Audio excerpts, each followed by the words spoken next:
High, আমি সঞ্জু। তো finally তুফান সিনেমার আরও একটি গান এসছে, আসবে আমার দিন। মানে কবে আসবে আমার দিন। তো দেখুন গানটি কেমন লেগেছে। এই গানের ব্যাপারে বলতে গেলে প্রথমে যেটা বলতে হবে, খুবই ফ্রেশনেস একটা গান। মানে এই ধরনের গান আপনি যে কোনো মুডে শুনতে পারবেন।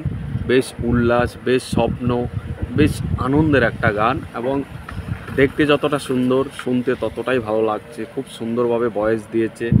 এমনকি সবথেকে বড় কথা হলো, মহল্লার গলি গলিতে যেভাবে নাচছে, এবং তার স্বপ্ন, সে যাচ্ছে যে আমার এরকম দিন আসবে, ওরকম দিন আসবে, আমি ওরকম করবো, ওরকম করবো। তো স্বপ্নগুলো যেরকমভাবে দেখছে গানের মধ্যে ফুটে উঠছে।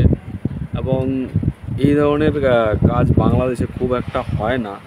বাংলা সিনেমার গানের থেকে একদমই ডিফারেন্ট গান, ভালো লাগছে। আর শাকিব খানকে দারুণ লাগছে বলতে গেলে। তার এরকম ছোট ছোট বিয়ার সেই লাগছে, সেই। মেয়েরা তো ক্রাশ খাবেই ভাই, ছেলেরাও ক্রাশ খেয়ে যাবে। আর শ্যুট করাও ভালো হয়েছে। গানের ভিজুয়ালি দেখতে ভালো লাগছে। লোকেশনগুলো মহল্লার যেই লোকেশন হয়, এই ধরনের করা হয়েছে। তবে গানটার একটা বলতে পারেন, গানটা একটা ইন্সপিরেশন নেওয়া। শাহরুখ খানের একটা নতুন গান ছিল, ডাঙ্কি সিনেমা সম্ভবত। ওই গানটার সঙ্গে এটার কিছুটা আমি সিমিলারিটি পেয়েছি, পুরোটা পাইনি। এই যখন করে একদম চিক্কম চিক্কম, ওই জায়গাটাতে শাহরুখ খানের ওই গানটার মতো একটু লাগে। আদারওয়াইজ না, পুরো গানটা আলাদা। আর এখানে একটা ভাইব রয়েছে গানটাতে, মিউজিকটাতে একটা ভাইব রয়েছে। মিউজিকটা দারুণ লেগেছে। মানে বললাম না যে একটা ফ্রেশনেস গান। আপনি ঘুম থেকে উঠে একটা গান শুনলেন, বা দুপুরবেলায় শুনলেন, বা রাত্রেও শুনতে পারবেন। মানে এই গানের ডিজাইনটা এরকমভাবে করা হয়েছে, আপনি যখন শুনবেন তখনই ভালো লাগবে। মানে ভালো লাগতে হবে গানটা। এই ধরনের গানটা এমন না যে 10 দিন 12 দিন শুনলাম তারপরে আর ইচ্ছে হবে না, ভালো লাগবে। আমি বলছি না যে গানটা একবারে মাস্টারপিস হয়ে গেছে, মাস্টারপিস না, বাট এইগুলো গান না থেকে যায়, এগুলো গান থেকে যায়। এগুলো গান আপনি কন্টিনিউয়াসলি যখন খুশি তখন শুনতে পারবেন, বাট মন্দ লাগবে না। এটাই বলতে পারি যে মন্দ লাগবে না।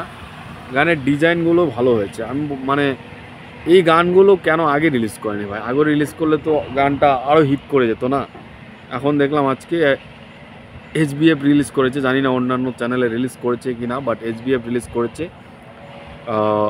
যে গানটাই হিট করবে এটা ঠিক। শাকিব খানের গান, বাংলাদেশের সাকিবিয়ানরা আবার হিট না হয় তারা তো ভাই, শাকিব খান মানে সমস্তই হিট। আর এখানে যেহেতু গানটাও ভালো, গেয়েছেও ভালো, ভালো লাগবে না? আর গানটা তো হিট করবেই।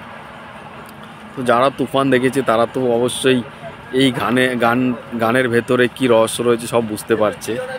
যারা দেখেনি তাদের কাছেও গানটা ভালো লাগবে। সত্যি বলতে গানটা ভালো লাগার মতোই গান। আর তুফান সিনেমা চলেছে, সারা বিশ্বে চলেছে, এখনও চলছে।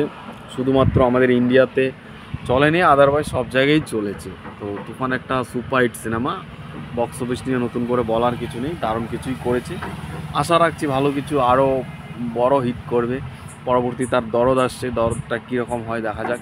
তো যাই হোক, আর এই একটা গান নিয়ে আর কি বলবো। একটা গানের লিরিক্স, কস্টিউম, মিউজিক, গানের ক্যামেরার কাজ, গানের শুটিং, লোকেশন, সবই ভালো হয়েছে।